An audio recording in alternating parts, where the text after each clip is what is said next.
Hi y'all, Raidwald here. This is the second installment of my video critique of Stephan Molyneux's Proofs for God Destroyed by a Philosophical Atheist. So, this is going to pick up pretty much just right where I left off on the first video, so let's go ahead and get started. God and consciousness. God is defined as consciousness without material form. Sometimes. However, consciousness is empirically an effect of matter, in that no consciousness is ever present without a physical brain. Ever, ever, ever. So I'm just going to share a clip about 9.5 minutes into your video entitled The Atheist's Burden of Proof, because I think it's pertinent here. Absence of evidence is not evidence of absence. Right. Which everything I hear atheists attempt to claim is that absence of evidence is evidence of absence, which it's not. No, and I agree with that. I agree with that principle, of course, right? Accepting that the lack of evidence is not evidence of a lack, I'm going to have to ask what your empirical evidence is that consciousness cannot exist without matter. In the same way, we can look at gravity as an effect of matter, in that no gravity is ever present in the complete absence of matter. In Stephen Hawking's book, The Grand Design, he says that because of the law of gravity, the universe can and will create itself out of nothing. If gravity is an effect of matter, how could gravity create matter? Either gravity is an effect of matter, and we need some other explanation for the existence of the universe, or gravity is independent of matter, in which case it can create matter, and we need no other explanation for the universe. And I would point out here that the latter of these two doesn't necessarily rule out the existence of a god or gods. So, since consciousness is an effect of matter, the mind is an effect of the brain, defining God as consciousness without material form is exactly the same as saying consciousness equals the complete absence of consciousness.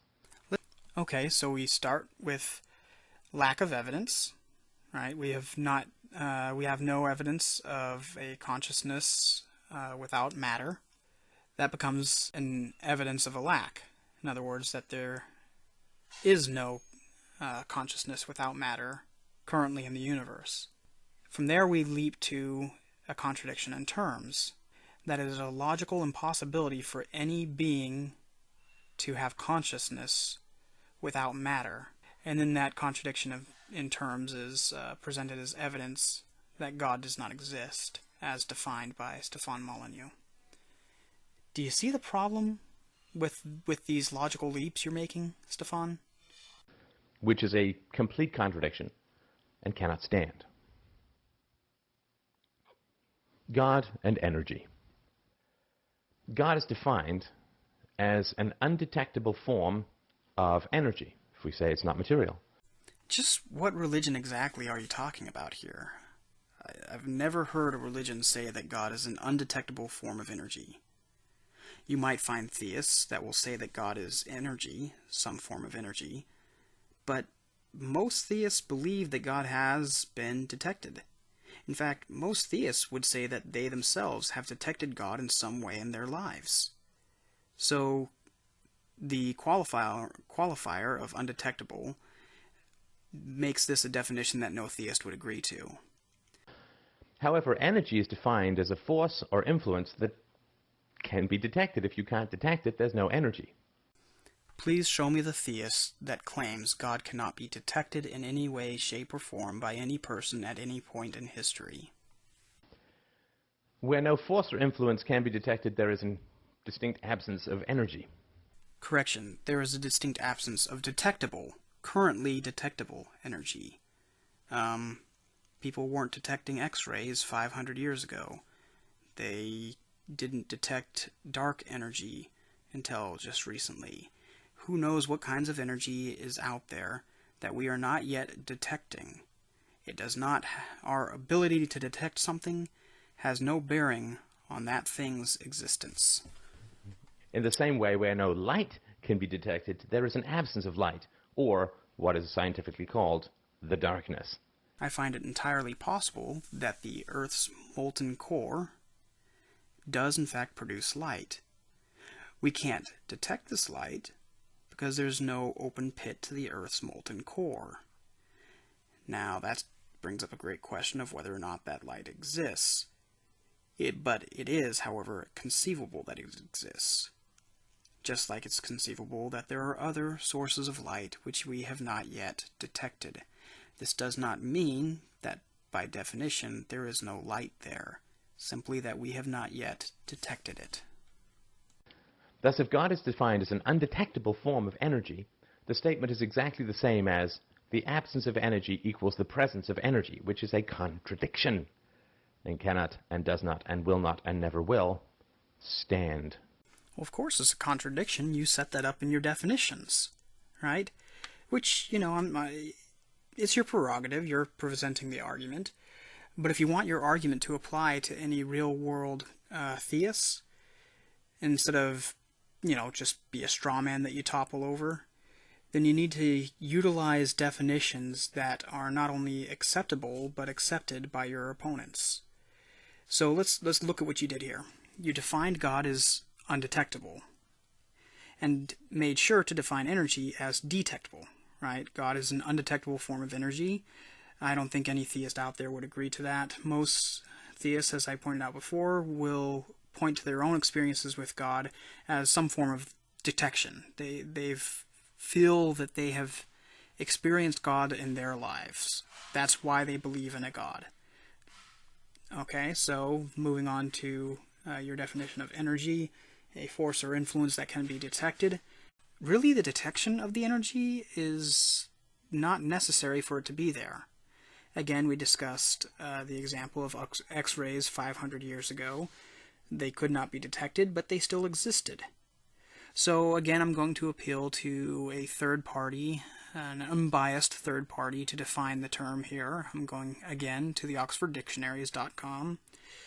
Looking down at their third definition, which is the one relevant to physics, which is what you're going for here. It's defined as the property of matter and radiation that is manifest as a capacity to perform work, such as causing motion in or the interaction of molecules.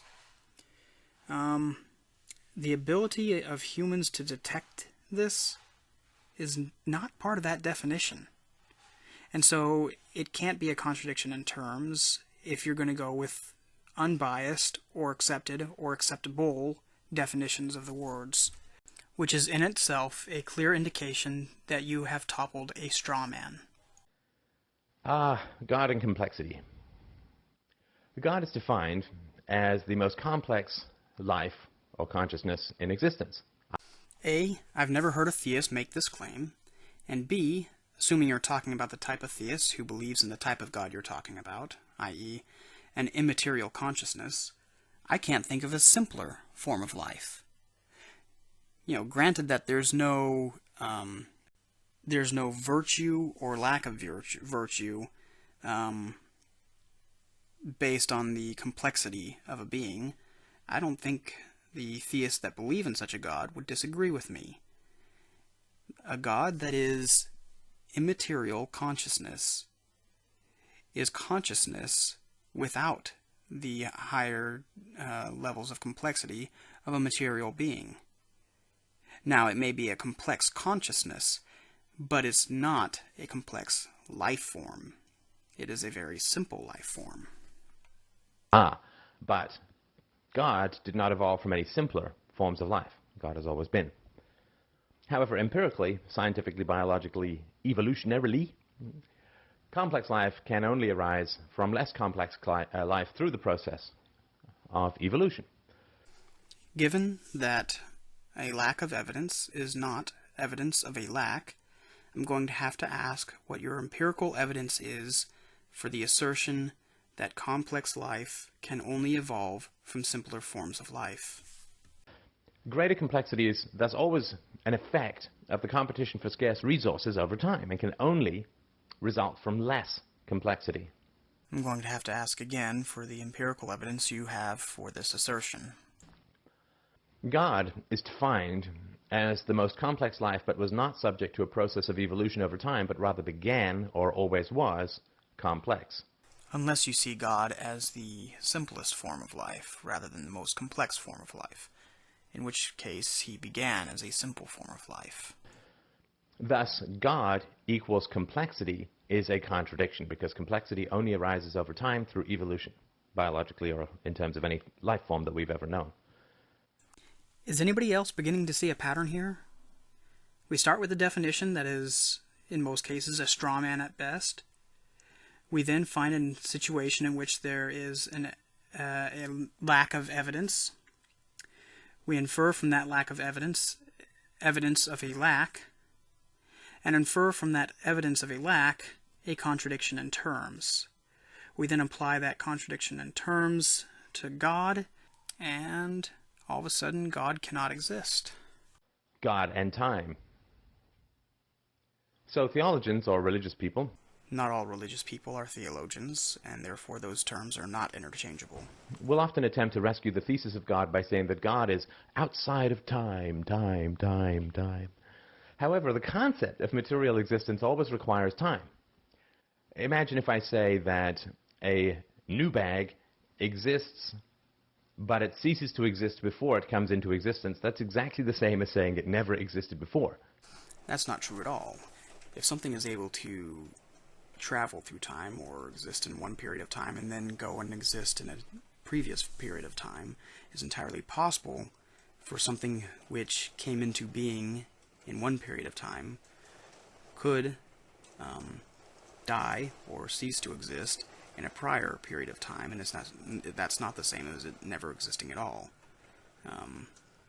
There's any number of sci-fi books and movies that have been written around this interesting idea of someone dying before they were born. Timeline by Michael Crichton. It's explored in some extent in the third Back to the Future movie. There's just innumerable movies and books that play with this idea. And in fact, a fifth dimension is actually an abstraction that is used frequently in mathematics and does possibly exist in our universe. It's explored in physics as well. Five dimensions would, obviously adding one dimension onto the four dimensions of space and time would allow free movement in time as much as it allows free movement, as much as the fourth dimension for us allows free movement in space. So it's not actually outside the realm of possibility, even according to our current understanding. If I say that it simultaneously both comes into existence and ceases to exist, that is exactly the same as saying it never existed at all. Again, that's not true. It is entirely conceivable for a fifth-dimensional being to be born at one moment, go back, live out the rest of its natural life in an era prior to its birth, and die at the exact moment of its birth. That does not mean it has ceased to exist in any meaningful way. Thus, existence is synonymous with measurable within time. It has to show up somewhere within the continuum in order to exist. Then, thus to say that God exists outside of time is to say that existence equals non-existence. So in order to prove that God does not exist outside of time, you have pulled him into the construct of time. Do you see the problem with doing that? I'm not entirely... I can't claim to know what the theologians really mean by saying that God exists outside of time. I know they have arguments for it, which you haven't actually presented here. You've just presented the conclusion. But I don't know what is actually meant by that, and I'm not sure if they do. But assuming a fifth-dimensional being is one possible way of understanding it, then constraining a fifth-dimensional being by 4 dimensions in order to prove that he does not exist in 5 dimensions is it just doesn't work. And again, according to our current physics and current science, it's entirely possible and maybe even plausible that we live within a five-dimensional universe. Once more, rank contradiction cannot stand, falls of its own accord. Once again, you're calling something a contradiction, which is not actually a contradiction in terms. Like, okay, let's look back at your example of a square circle. By definition of those terms, you cannot have both at the same time. That is a contradiction in terms. The idea of something existing outside of time as we know it is not necessarily a contradiction in terms. It can happen. There are conceivable ways in which that could happen. You're applying the word contradiction where it simply doesn't belong. God and the universe. Perhaps, as some say, God exists outside the universe. Well, if an entity is believed to exist outside the universe, then either that entity has some effect within the universe and thus is subject to empirical examination, or it doesn't. If it doesn't, if it never reaches with its divine fingers into the universe, then there's no conceivable way to detect the existence of this deity in any way, shape, or form whatsoever. Not even if we found a way to poke our instruments outside of this universe? If the existence of something can never be established and can never show up in this universe in any way whatsoever, that is exactly the same as non-existence. That's not true, and frankly, you're going against established science at this... Well, I guess it's not established, but the theory of the multiverse is regarded with some respect in the scientific community, and that theory dictates that there are universes which exist outside of this universe. To say that something outside the universe that does not touch or influence this universe in any way is the same as non-existence is to ignore the possibility of such a theory at all. You are going against those scientists which believe in a multiverse, which, by the way, they invented simply to be able to explain the existence of this universe without resorting to the idea of God. Oddly enough, the concept of multiverse does not necessarily refute the existence of God. There could be both. There could be a God and a multiverse. In fact, it is one way to look at the possibility of God, right? If there is a God that exists outside of this universe, then likely he exists in another universe and is able to, from his platform there, construct other universes. But regardless of the case, you're now stuck in this situation of either you have to reject the scientific community's way of explaining the existence and the fine-tuning of this universe without the possibility of a God, or accepting the idea that things may exist outside this universe, even if they cannot be detected within this universe. Next, I again just have to point to the fact that you're not referring to any religion that I know of. All these other religions refer to a God that has been detected. In other words, a God that has reached its fingers, its divine fingers, into this universe, as you say, and was empirically detected. Now, that means, again, according to your own little example here of reaching his divine fingers into this universe, he would be detectable while he is reaching in. As soon as he leaves, he would again be undetectable. This does not contradict the claims of theists. It's actually a very good way of looking at some of the claims of theists.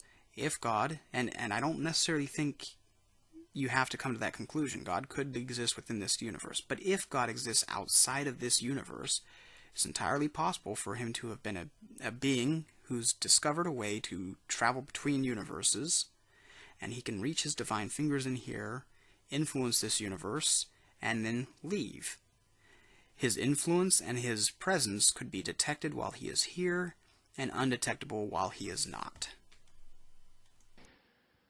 Thus, the statement that God exists outside the universe is an equivalent to the statement existence equals non-existence, which is a formative rank contradiction. You keep using the word. I don't think it means what you think it means. And it cannot stand. God and the possibility of existence?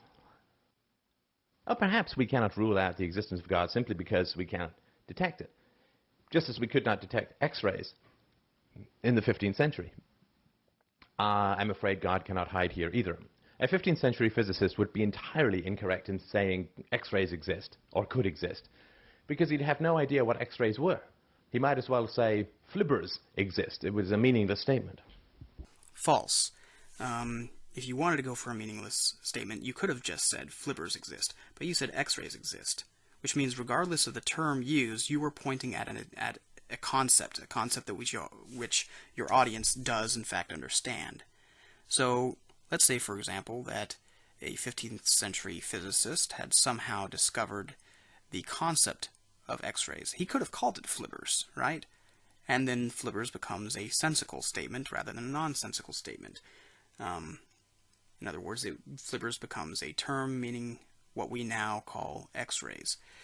Would he actually be wrong in saying that the concept of X-rays exist in the 15th century? Well, that could be true if X-rays did not exist in the 15th century and simply waited around till we could detect them before coming into existence. If, however, X-rays always existed, which I would say they did, then he would be entirely correct in saying that X-rays existed in the 15th century, even if he could not prove it. In fact, most of the scientific concepts which we have now existed as concepts prior to the ability of anybody to prove those concepts. This is true of the atom, it's true of the black hole, it's true of any number of scientific concepts which we now have. Placing God in the category of future potential existence is meaningless. I'm sorry, are you actually saying that X-rays did not exist in the 15th century? Or just that they were not detectable in the 15th century? Because it kind of seems like that's the implication you're making here. So I just really want to get this straight. In the 15th century, were X-rays in the category of possible future existence? No theist is saying that God potentially exists, because that's the same as saying God does not exist. What they may be saying is that we cannot yet detect him with our current technology. That's actually a rather reasonable point to make, considering that our current technology likely has all kinds of things that we cannot detect. Just like our technology 50 years ago could not detect all sorts of things which are now visible to us today. And even that being said, most theists that I know, and particularly the Christian religion, which you are clearly targeting here, the Christian religion has solid claims that God has been detected. Future potential existence, we can say nothing about anything. We can say God, we can say flibbers, we can say the upside down, inside out, phantasmagorical cake for all we want. We can say absolutely nothing about things that we have no evidence of whatsoever that could be detectable in the future. Not true. It's even done regularly in science. You propose something that explains something you have seen, right? We're talking about theoretical models of explaining the universe we have, but in many cases those theoretical models cannot be confirmed by the science of the day. We can't say they're conscious, we should worship them, that they came back from the dead, that they can walk on water, that they're wise, that they're powerful, or anything like that. We can, if they were detected in the past and are simply not detectable right now. And quantum physics does not save God. Quantum physics is actually about extraordinarily precise measurements, rather than a fuzzy-wuzzy kind of who knows. And this... Who is saying that either God or quantum physics is a fuzzy-wuzzy who knows? And even if we grant all of that, self-contradictory entities can never exist. So a 15th century physicist who says an atom can be both a carbon atom and a fish at the same time would be incorrect. Out of all the examples that you could have chosen, I just don't get why you chose this one. There are tons of carbon atoms out there which are fish. From here until the end of time, because self-contradictory statements cannot exist. If I say, one day there will be a square circle, I am completely and always and will be incorrect. So the problem is not that we can't detect God, but maybe we can in the future. The problem is that the very definition of God, as we've seen in the previous slides, is completely self-contradictory. That's simply not the case. Even with the definitions you yourself came up with, you have been unable to really create a contradictory statement without relying on your little modus operandi of finding a situation in which there's a lack of evidence, turning that lack of evidence into evidence of a lack, and then turning that evidence of a lack into a contradiction of terms. You're not doing the footwork to actually prove any of this. You're just asserting it and running with it and hoping everybody else will swallow it. I'm sorry, Stephan, but you can't do that. It doesn't work. You need to provide the steps. If lack of evidence is an evidence of a lack, show me how that's the case. If evidence of a lack is actually a contradiction of terms, a self-contradiction of some sort, then please provide your evidence, provide your proof as to how that occurs. Alright, well, I think that's enough for today. Again, thank you guys for watching. If you liked the video, please rate it, leave all your comments below, and I will see you guys later.